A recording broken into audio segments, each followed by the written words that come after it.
एक ऐसा सांसद हम सबों ने पाया है इन 15 वर्षों में जिसे गांव से कोई मतलब नहीं, गरीब से कोई मतलब नहीं, और आज भी ये कह के कहता है कि वोट मांगने नहीं जाएंगे। आपने कहा था कि महागामा या फिर गोड्डा लोकसभा क्षेत्र में प्रचार नहीं करेंगे, लेकिन तो प्रचार कर रहे हैं। अभी चलिए आप मेरे साथ, एक बार भी यदि मैं वोट मांगता हुआ नजर आ जाऊंगा तो ये आपका प्रचार नहीं है, इनडायरेक्टली से मिल रहा हूँ। इनडायरेक्टली डायरेक्टली क्या होता है? सबका कंस का घमंड गया, रावण का घमंड गया, इस बार निशिकांत दुबे का भी घमंड। पूरे देश में एक तरफ गरीब, दलित, पिछड़ा, आदिवासी, अल्पसंख्यक, सारे समुदाय के लोग एक तरफ और चंद मुट्ठी भर लोग, पैसे वाले लोग, अमीर लोग एक तरफ। लड़ाई 10 बरस देश उसके इशारे पर चलता रहा जो अडानी और अंबानी कहता है, या जो महंगाई आसमान चढ़ के बोल रहा है, जो हम 100 रुपया डीजल, 100 रुपया आपका पेट्रोल ले रहे हैं, एक एक चीज जो 2 गुने 3 गुने महंगे दाम पर, जो गैस का दाम 400 था 1200 रुपया में खरीद रहे हैं, ये किसके कहने पर है? उसी कंपनी के कहने पर प्रधानमंत्री इसका दाम बढ़ाता है, और उसका फायदा किसको पहुंचा? वही अडानी और अंबानी। पैसा उनके यहाँ जमा हुआ, और पॉकेट से किसका निकला? यही रवानी, तो यही मंडल, तो यही यादव, तो यही पासवान।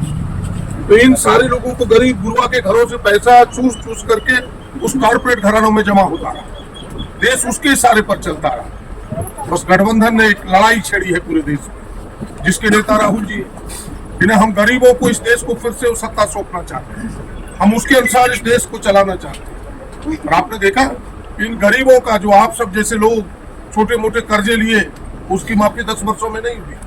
और अडानी और अंबानी, आप सबको पता है उसके कर्जे की माफी होगी, और कितना माफी हुआ? 20 लाख करोड़। क्या गलत कर रहे कि सही?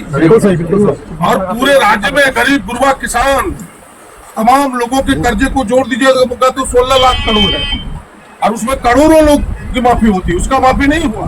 माफी हुआ अडानी और अंबानी का। तो लड़ाई किसके बीच है? वो चंद अडानी और अंबानी और ये तमाम करोड़ों लोगों के, गरीबों के बीच की लड़ाई है कि नहीं? तो हम सबको मिलकर इस लड़ाई को जीतना है कि नहीं? तो जीतेंगे तब जब गरीबों की सरकार होगी, किसानों की सरकार होगी, दलितों की सरकार होगी, पिछड़ों की सरकार होगी, और वह तब होगी तो यहाँ से कांग्रेस का हाथ छाप जीतेगा। हम तो आपके अगुआ बने हैं, हम तो आपके प्रतिनिधि बने हैं, लेकिन लड़ाई सबकी है, इसीलिए इस बार भूल नहीं करना है। और आप एक ऐसा सांसद हम सबों ने पाया है इन 15 वर्षों में जिसे गांव से कोई मतलब नहीं, गरीब से कोई मतलब नहीं, और आज भी ये कह के कहता है कि वोट मांगने नहीं जाएंगे।